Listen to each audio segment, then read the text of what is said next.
going on, everybody? This is Afro Think Tank. White man celebrates the end of racism with other white people. We're not invited, all right? This is a white people party only, all right? And it's brilliant. It's so brilliant, I had to bring it to you. But he is celebrating, this white man is celebrating, okay, the end of racism, you hear me, with white people, okay? And like I said, we're not technically invited because this is their party, all right? And he's having it, all right? Anyway, without further ado, check this out. Tell me what you think in the comment section. Afro Think Tank, learn something, teach something. I'm out. Today, in honor of Dr. Martin Luther King Jr., I would like to celebrate mostly with white Americans because most black Americans probably already know the day that racism ended in America. January 1st, 1863, the Emancipation Proclamation, changing the legal status of over 3 million enslaved people. Well, then, and December 18th, 1865, with the 13th Amendment, ratified abolishing slavery and involuntary servitude. And I mean, July 9th, 1868, with the 14th Amendment, granting citizenship and guaranteeing equal protection under the laws. Plus, February 3rd, 1870, the 15th Amendment prohibiting states from denying a citizen the right to vote based on race. But really finally culturally finished April 15th, 1947, with Jackie Robinson becoming the first black player in Major League Baseball. With just a little extra on June 26, 1948, when President Truman signed the executive order abolishing racial discrimination in the U.S. Armed Forces. And May 17th, 1954, Brown v. Board of Education, and they ruled that racial segregation in public schools was unconstitutional, overturning the separate but equal doctrine.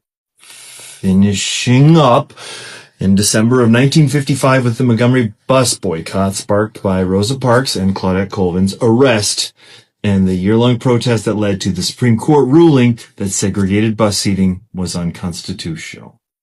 It's just a little callback to September 1957 with the Little Rock Nine, when 9 black students integrated Central High School in Arkansas, protected by federal troops ordered by the president. Just a friendly affirmation of the Supreme Court ruling from 3 years earlier.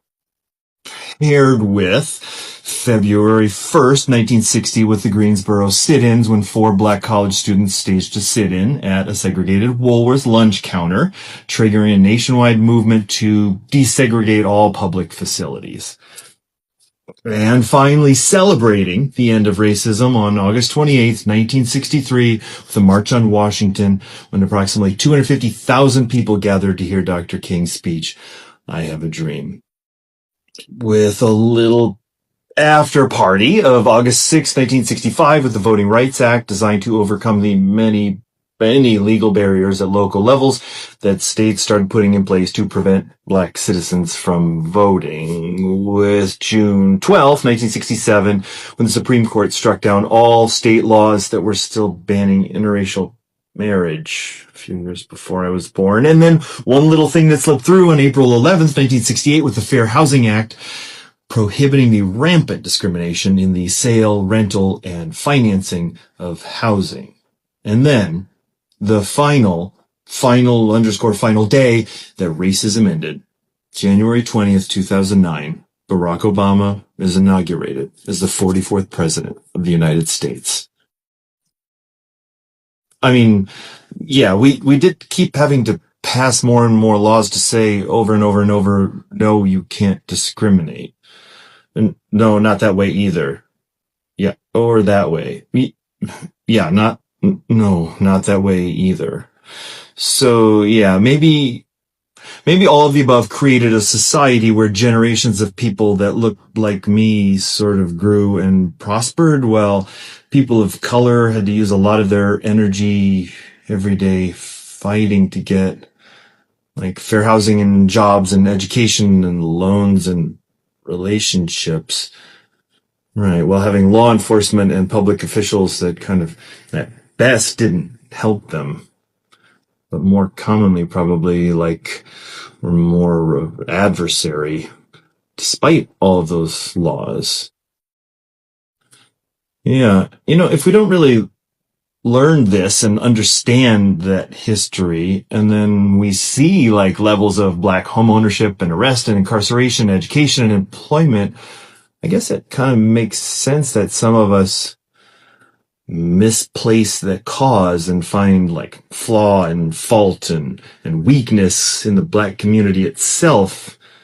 And that can lead to things like maybe in like 2013 when the Supreme Court basically dismantled the Voting Rights Act, and now we've got a lot of the greatest hits and voter suppression tactics. And in 2023, when they ended affirmative action in college admissions, the point of both of those was to try to get us to a place to undo the damage caused by all the events that made us pass those laws in the first place. So, yeah.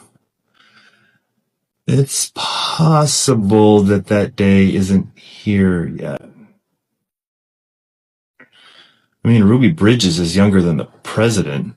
The effects of the past aren't really just generational. There's people who are literally still here. I guess that makes it kind of, let's say, premature that we seem to have a wave of sentiment that doesn't want our kids to have to see some of these events and feel bad for having the same skin color as the people doing the oppression, even though we could just learn from those huge mistakes in our past and feel some good for having the same skin color as the few people who did stand up with Black Americans for what was right. I mean, we could learn that this shell doesn't protect us from committing heinous acts, but it doesn't keep us from helping those who don't look just like us. Dr. King's words cut both ways, and it's a reminder for those of us who have benefited from this shell that we be judged not by the color of our skin, but by the content of our character. Free Sudan! Boycott diamonds and gold! Free Sudan! Boycott diamonds and gold! We most definitely cannot forget about the people of Sudan. Thanks for watching Afro Think Tank. Don't forget to like, share, and subscribe. And follow me on Substack and Patreon for more content. Remember, it's Pan-Africanism or nothing.